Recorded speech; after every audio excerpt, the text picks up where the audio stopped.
नमस्ते दोस्तों। आज हम एक इम्पॉर्टेंट कंसेप्ट की बात करेंगे जिसे हम कहते हैं लाइफ में उद्देश्य या एक पर्पस होना। हम में से कई बार हमें लगता है जीवन में कि कुछ है रखा ही नहीं है, हम क्यों जी रहे हैं। इस पर एक विक्टर फ्रैंकल नाम के एक ऑथर की किताब है जो एक जूइश थे और वो हिटलर के कंसंट्रेशन कैंप में फंसे थे। उन पर बड़े अत्याचार हुए। उन्होंने अपनी वो एक साइकेट्रिस्ट थे और उन्होंने अपने जीवन में कंसंट्रेशन कैंप में बहुत लोगों को मरते हुए देखा और बहुत यातनाएं हिटलर की जो नाज़ी ने की थी वो उन्होंने देखा।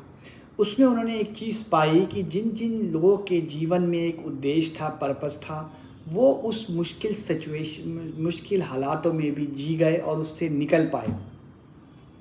इसके क्या कारण हो सकते हैं? तो इसलिए अगर किसी और जिसने अपने जीवन में उद्देश्य छोड़ दिया वो वहीं अपने प्राण अधिकतर लोग दे दिया करते थे। तो उन्होंने उद्देश्य का पर्पस समझाया है और उन्होंने कहा कि अगर आपके जीवन में उद्देश्य ना हो तो इन्होंने कंसेप्ट दिया था एग्जिस्टेंशियल वॉइड। मतलब जीवन में लैक ऑफ इंटरेस्ट हो जाता है, किसी चीज़ में रस नहीं आता है और हमें बहुत बोरियत होती है।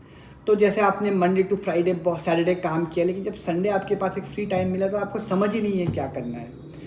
तो इसका तो आपके जीवन में आपको ये है कि आपके आप पे उद्देश्य होना चाहिए और आपको ये लगना चाहिए कि आपको उस या अगर आपको कोई परेशानी आ रही है तो आपको उसमें एक पर्पस नज़र आना चाहिए, तब आपको इसका फ़ायदा होगा। और विक्टर फ्रैंकल ने इस चीज़ के लिए आइडेंटिफाई करने के लिए लाइफ में अपना मतलब जानने के लिए एक लोगो थेरेपी भी बताई थी, जिससे वो लोगों को आइडेंटिफाई करने में मदद करने में कि उनके लाइफ का क्या उद्देश्य होना चाहिए था, वो उन्होंने भी वो थेरेपी भी लगाई थी।